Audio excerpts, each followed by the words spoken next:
satu. Kiat-kiatnya nanti seandainya Gus Jadin sendiri terpilih untuk menjadi bupati di Kabupaten Jember ini, program apa saja yang mau disampaikan ke masyarakat Kabupaten Jember, Gus?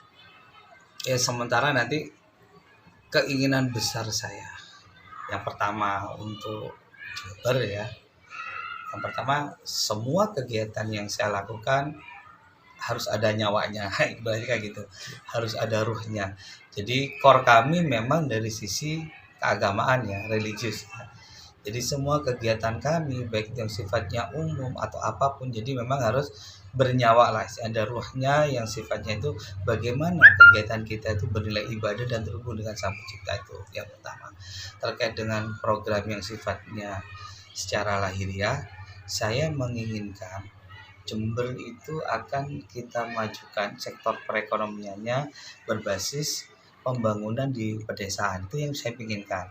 Kenapa desa? Karena desa ini adalah akar dari sebuah pohon besar gitu ya, penopang di mana itu nanti pertumbuhan ekonomi yang berfokus pada desa ini itu juga akan bisa meningkatkan menguatkan pertumbuhan ekonomi di kota maupun untuk negara. Jadi saya tuh pengennya semuanya teratur, tersistematis, semacam kayak bentuk kelembagaan semacam kayak koperasi gitu, tapi dia sifatnya korporasi, cuma penguatnya adalah anggota.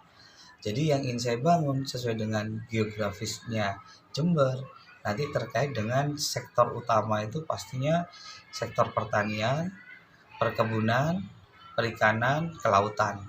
Nah, jadi kita akan bertumpu pada 4 sektor itu karena di situ kita lihat geografisnya Jember memang di situ ya. Nah, terus juga saya ingin mendorong terhadap kegiatan ekonomi kreatif, yaitu melibatkan anak-anak milenial, sehingga saya pengennya Jember ini jaringan wifi atau jaringan internet itu benar-benar merata sampai semua pucuk desa Jember itu dapat akses itu gitu loh. Kalau perlu ya namanya keinginan ya, kita punya satelit sendiri gitu kalau perlu. Saya pengennya gitu aja. Sebagai keamanan big data dan juga data-data kita secara umum masyarakat Jember itu terlindungi dengan baik gitu aja sisinya. Nah, jadi sektor itu yang ingin kita kuatkan sehingga saya berharap nanti pembangunan SDM itu yang menjadi utama. Jadi kita ingin menguatkan SDM-nya dulu nih, baik itu di perangkat di birokrasi maupun dari tingkat kabupaten sampai tingkat desa, khususnya untuk para operator ini biar tidak gagap dan gagal dalam mengaplikasikan tugasnya yang berkaitan dengan teknologi. Jadi saya pengennya semuanya sudah terkoneksi secara digital gitu kan, biar pekerjaan ini berjalan dengan efektif, efisien, dan sangat mudah diakses oleh masyarakat, sehingga di situ masyarakat pun mengalami pelayanan yang prima terhadap pelayan publik birokrasi ini sendiri. Ini untuk masalahnya kan kebanyakan keluhan dari masyarakat UMKM rata-rata kurang merata ini sampai ke desa, masih hanya sebagian pelosok aja, tapi tidak ada totalitas Gus. Untuk kedepannya, karena jenengan seandainya sudah fix terpilih jadi bupati, apa tindakan apa Gusnya agar UMKM nanti bisa merata, benar-benar merata ke pelosok Gus? Tentunya itu akan kita pikirkan cara yang terbaik, yang paling efektif, dan itu nanti akan kita rembuk melibatkan semua elemen masyarakat termasuk para akademisi. Jember ini kan banyak nih kampus, universitas, ini kan dari pemerintahan sebelumnya kan kayak kurang terberdayakan. Nah, ini kita manfaatkan jadi kampus ini, universitas ini, para akademisi itu untuk terlibat membangun Jember dari pemikiran beliau sudah punya banyak bahan-bahan penelitian yang terbaik untuk bagaimana caranya membangkitkan UMKM dan seterusnya. Banyak faktor lah, termasuk di bidang pertanian, lengkap. Kalau mereka di sini, alhamdulillah di sini kita dianugerahi kampus yang banyak, sehingga para pemikir-pemikir itu sebenarnya banyak di Jember. Tokoh masyarakat juga banyak. Jadi kalau saya, hal yang pertama yang saya lakukan, saya harus banyak menyerap dan mendengar aspirasi dari masyarakat, baik itu dari kalangan akademisi, dari kalangan pesantren, dari kalangan masyarakat, baik itu di kampung-kampung gitu ya, mungkin juga di beberapa titik-titik desa yang memang akan kita jadikan pilot project sebagai skala prioritas program, mana yang paling berpotensi. Tentunya juga ini untuk sektor pariwisata itu benar-benar nanti kita akan berdayakan semaksimal mungkin. Jadi desa-desa ini semua pokok ini ingin saya itu gini, terlibat semua gitu. Jadi misalkan nih garap satu wilayah gitu ya, pedesaan itu nggak hanya satu OPD gitu ya. Betul, betul. Jadi misalkan di situ ada potensi, di situ ternyata ada lahan pertanian yang bagus. Nah, itu nanti bagaimana pariwisatanya bisa nongkrong juga di situ, bagaimana perdagangannya, bagaimana tentang pertaniannya. Mungkin di situ juga ada ternak, bagaimana dinas pertaniannya. Ini berkolaborasi dan mereka harus bisa menyusun program yang integrate sehingga nanti benar-benar apa yang dikerjakan di desa itu outputnya jelas gitu ya. Misalkan kayak pertanian, ini dinas perdagangan ini harus sering jalan nih ke luar negeri untuk cari pasar atau ke tingkatnya regional maupun atau nasional. Jadi atau daerah sekitar kabupaten yang ada yang dibutuhkan apa. Intinya kita pengen produksi kita tuh tidak mubazir. Apa yang dibutuhkan pasar itu yang kita produksi. Nah, masyarakat di situ kita arahkan ke sana sebagai bagian dari pilot. Jadi masyarakat sudah kita support nanti. Saya inginnya gitu. Jadi semacam ada kontrak kerjasama. Jadi orang tuh mau tani nggak bingung. Saya mau tanam apa, pembiayaannya dari mana. Nanti pas panen perlakuannya seperti itu nggak bingung. Kalau perlu kita sediakan asuransinya. Ya kita nanti lihatlah ruang mana yang bisa kita gerakkan dari fiskal kita. Kalaupun bisa digerakkan semua, ya alhamdulillah. Kalau enggak ya kita bikin skala prioritas sebagai percontohan. Nah ini nanti diedukasi ke desa-desa yang lain. Nah nanti desa itu potensinya di mana? Yang jelas sektor wisata harus ada juga di situ. Nah, kita garap juga nanti. Misalkan ya udah kita bikin kayak misalkan di situ juga ada spot-spot yang bagus. Misal kayak spot sawah itu kan juga bisa Sawahnya. dijadikan pariwisata alam juga, sungai-sungai itu. Ini lagi persoalan irigasi. Ini yang menjadi catatan kami. Ternyata ini masalahnya kita ini sumber air itu juga berkurang debitnya. Ini juga ingin menjadi skala prioritas kita perbaiki. Hulu kita perbaiki, sumber mata air kita perbaiki sehingga air itu debitnya nggak kurang.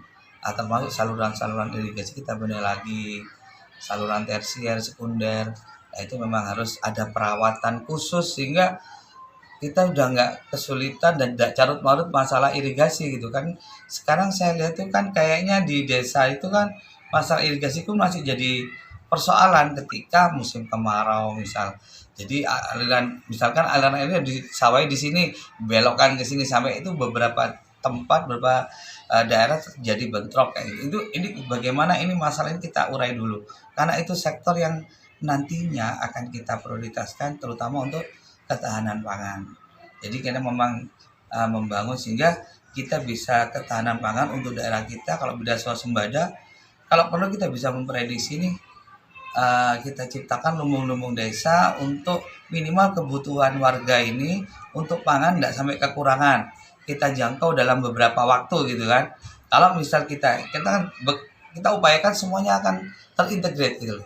Misalkan kita kerjasama dengan BMKG misalkan memprediksi ke depan ini akan ada musim kemarau panjang apa enggak. Kita harus persiapan seandainya ada musim paceklik atau segala macam sehingga persiapan lumbung pangan untuk stok pangan masyarakat Jember minimal terpenuhi.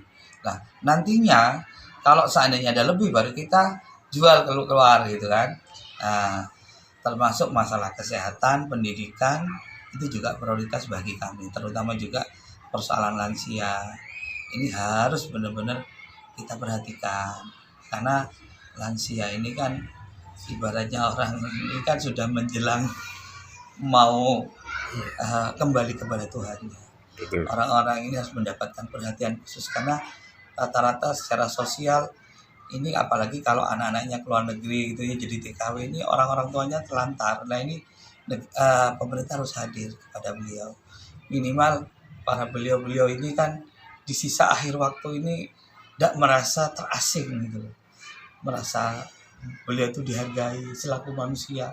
Kita harus manusiawi karena bagaimanapun jasa orang tua kita tuh sangat luar biasa, terutama orang tua ini, veteran, para pahlawan itu juga yang sudah banyak ditinggalkan, disabilitas pokok yang seperti itu harus pemerintah harus hadir benar gitu loh, utamanya jaminan semuanya, jaminan makan, jaminan orang tua kita gitu.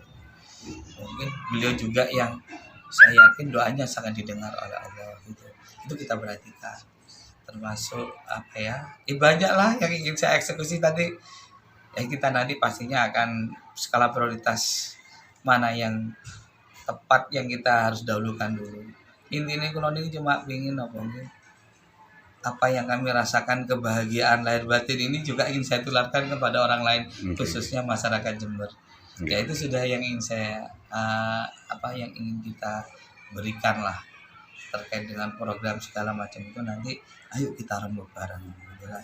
Saya ingin budaya rembuk, musyawarah itu tetap berjalan dan tidak hanya sekadar seremonial gitu loh. Tapi benar-benar apa yang dihasilkan dari sebuah musyawarah itu yang bagus ya kita eksekusi. Yang cuma jadi wacana. Itu memang bertahap. Dalam kondisi yang bertahap ini masyarakat juga kita harus kasih tahu bahwa programnya sampai nunggu ya. Ini dulu yang kita lakukan sehingga tidak ada salah paham di dalamnya. Dan kami ingin semuanya pemerintah terbuka. Jadi semua akses informasi itu harus terbuka. Program mulai dari perencanaan kalau perlu ya, ketika sudah dieksekusi, sudah disepakati untuk dijalankan, itu harus terpampang. Ini programnya misal Dinas Pertanian ini, Dinas Pendidikan ini. Nah itu sudah program itu harus terpampang dan nanti eksekusinya misalkan 1 bulan, 3 bulan ini harus selesai. Itu harus sudah terbuka. Jadi masyarakat bisa akses itu. Kita nanti kita manfaatkan kecanggihan teknologi lewat digital ini tadi. Makanya ingin saya membangun infrastruktur jaringan internet ini harus merata dulu karena itu memang sarana kita untuk promosi, untuk keterbukaan macam-macam itu tadi. Ya karena anak-anak sekarang kan juga sudah bisa mengakses lewat HP-nya. Jadi kita pikirkanlah nanti yang penting kita tidak boleh terlambat nih dalam mengadopsi teknologi, harus seiring sejalan. Itu yang terkait dengan apa yang ingin kita lakukan garis besarnya itu ya. Nanti tidak tahu di otak saya itu terlalu banyak yang ingin saya sampaikan. Siap. Ya nanti mana yang bisa dieksekusi. Intinya saya ingin rembuklah sama semua pihak gitu loh. Karena bisa jadi apa yang saya pikirkan belum tentu tepat dengan yang dibutuhkan oleh masyarakat. Sehingga tetap koridor pertama, skala prioritas pertama saya ingin mendengar dan menyerap aspirasi dulu dari masyarakat. Maunya apa? Karakter daerah, karakter wilayah tidak sama kebutuhannya. Sehingga saya harus spesifik sesuai dengan kebutuhan mereka. Misalkan masyarakat di sekitar wilayah pantai dan wilayah perkebunan, wilayah pegunungan, wilayah persawahan tidak sama kebutuhannya. Nah ini yang kita sesuaikan sesuai dengan apa yang mereka butuhkan. Ya intinya kami pemerintah hadir dalam regulasi dan kebijakan yang mempermudah akses semua kegiatan masyarakat baik secara sosial, ekonomi, budaya dan yang jelas tentang keamanan dan ketertiban itu harus memang kita jadi prioritas ya. Jadi masyarakat benar-benar merasa aman di Jember, merasa nyaman dan merasa bisa untuk membangun Jember secara bersama-sama. Yang itu nanti semua kegiatan itu saya berharap ada nyawanya. Nyawanya itu ya kembalikan kita, ruh kita bahwa ini bagian dari ibadah kepada Allah. Sehingga pertanggungjawaban masing-masing pihak itu tanggung jawab yang Tuhan kepada Gusti Allah. Sehingga kita berharap dengan begitu tidak ada meminimalisir terjadinya hal-hal yang kurang baik yang timbul dari dorongan hawa nafsu itu. Harapan kami itu ya, kita menjadi kontrol bersama lah, masyarakat, pemerintah hadir bersama dan saling mengontrol satu dengan yang lain. Mungkin itu yang ingin saya sampaikan. Oke, terima kasih Gus. Dengan atas nama Muhammad Jatin Wajid. Tarikh Wajid. Tanggal 16 1 Januari 2024. Terima kasih Gus. Sama-sama.